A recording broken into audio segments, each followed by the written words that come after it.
존경하는 내외국민 여러분, 한반도가 직면하고 있는 가장 큰 도전은 북핵 문제입니다.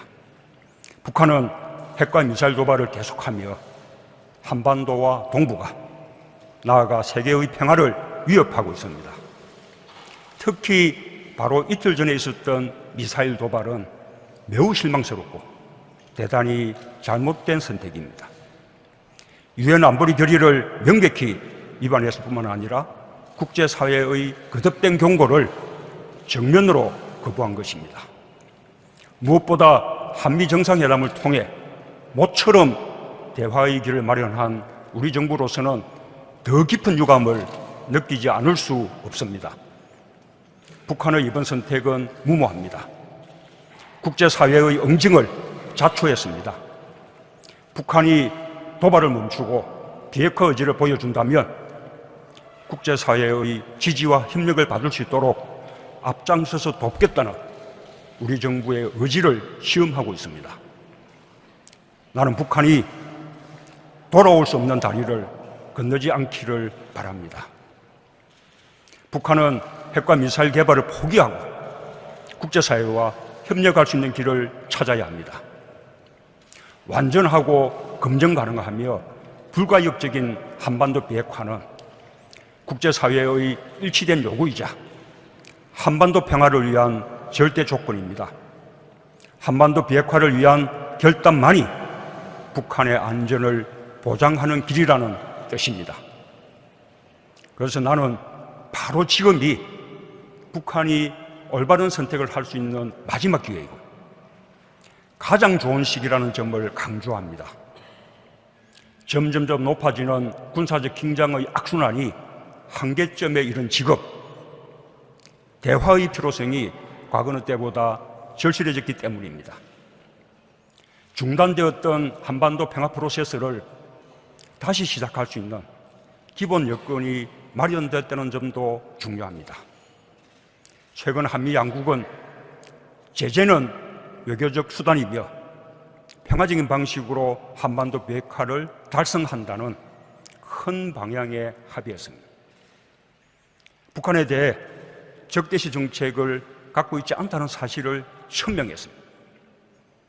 북한의 선택에 따라 국제사회가 함께 보다 밝은 미래를 제공할 수 있음을 확인했습니다.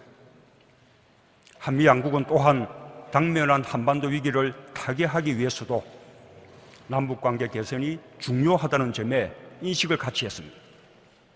트럼프 대통령은 한반도 평화통일 환경을 조성함에 있어서 대한민국의 주도적 역할을 지지했고 남북 대화를 재개하려는 나의 구상을 지지했습니다. 중국의 시진핑 주석과도 같은 공감대를 확인했습니다. 이제 북한이 결정할 일만 남았습니다. 대화의 장으로 놓는 것도 어렵게 마련된 대화의 기회를 걷어차는 것도 오직 북한이 선택할 일입니다. 그러나 만일 북한이 핵 도발을 중단하지 않는다면 더욱 강한 제재와 압박 외에는 다른 선택이 없습니다. 한반도의 평화와 북한의 안전을 보장할 수 없게 될 것입니다. 나는 한반도 평화를 위한 우리 정부와 국제사회의 의지를 북한이 매우 중대하고 긴급한 신호로 받아들일 것을 기대하고 촉구합니다. 내외국민 여러분, 나와 우리 정부는 이상의 정책 방향을 확고하게 견지하면서 실천할 준비가 되어 있습니다. 남북이 함께 손을 잡고 한반도 평화의 돌파구를 열어가야 합니다. 먼저 쉬운 일부터 시작해 나갈 것을 북한에 제안합니다. 첫째, 시급한 인도적 문제부터 해결하는 것입니다. 올해는 14정상선언 10주년입니다. 또한 10월 4일은 우리 민족의 큰 명절인 추석입니다. 남과 북은 14선언에서 흩어진 가족과 친척들의 상봉을 확대하기로 합의한 바 있습니다.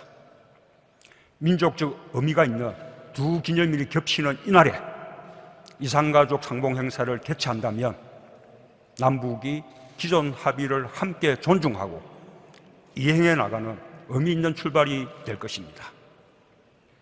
북한이 한 걸음 더 나갈 용의가 있다면 이번 이산가족 상봉에 성묘 방문까지 포함할 것을 제안합니다.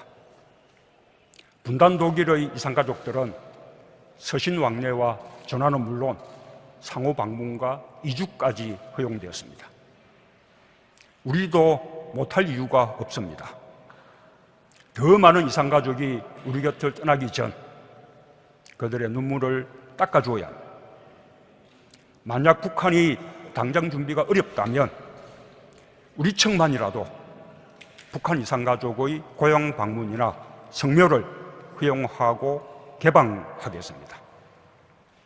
북한의 호응을 바라며 이산가족 상봉을 논의하기 위한 남북 적시자 회담 개최를 희망합니다.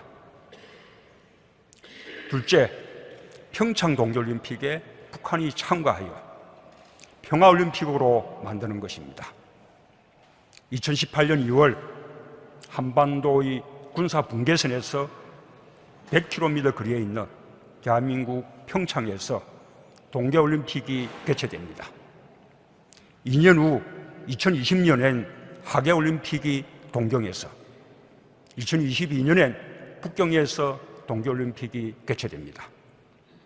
우리 정부는 아시아에서 이어지는 이 소중한 축제들을 한반도의 평화, 동북아와 세계의 평화를 만들어가는 계기로 만들 것을 북한에 제안합니다. 스포츠에는 마음과 마음을 잇는 힘이 있습니다. 남과 북, 그리고 세계의 선수들이 땀 흘리며 경쟁하고 쓰러진 선수를 일으켜 부둥켜 안을 때 세계는 올림픽을 통해 평화를 보게 될 것입니다. 세계의 정상들이 함께 박수를 보내면서 한반도 평화의 새로운 시작을 함께 열 수 있기를 기대합니다. 북한의 평창 동계올림픽 참가에 대해 IOC에서 협조를 약속한 만큼 북한의 적극적인 호응을 기대합니다. 셋째, 군사 분계선에서의 적대 행위를 상호 중단하는 것입니다. 지금 이 순간에도 한반도의 군사 분계선에서는 총성 없는 전쟁이 계속되고 있습니다. 양측군에 의한 군사적 긴장 고조 상태가 변하지 않고 있습니다. 이는 남북한 무력 충돌의 위험성을 고조시키고 적병 지역에서 생활하는 양측 국민의 안전을 위협하는 일입니다. 올해 7월 27일은 휴전협정 64주년이 되는 날입니다. 이날을 기해 남북이 군사 분계선에서 군사적 긴장을 고조시키는 일체의 적대 행위를 중지한다면 남북 간의 긴장을 완화하는 의미 있는 계기가 될 것입니다. 넷째, 한반도 평화와 남북 협력을 위한 남북 간 접촉과 대화를 재개하는 것입니다. 한반도 긴장 완화는 가장 시급한 문제입니다. 지금처럼 당국자 간 아무런 접촉이 없는 상황은 매우 위험합니다. 상황 관리를 위한 접촉으로 시작하여 의미 있는 대화를 진전시켜 나가야 합니다. 나아가 올바른 여건이 갖춰지고 한반도의 긴장과 대치 국면을 전환시킬 계기가 된다면 나는 언제 어디서든 북한의 김정은 위원장과 만날 용의가 있습니다.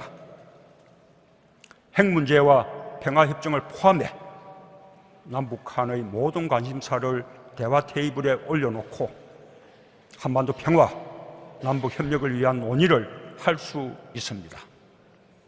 한 번으로 되지 않을 것입니다. 시작이 중요합니다. 자리에서 일어서야 발걸음을 뗄 수 있습니다. 북한의 결단을 기대합니다.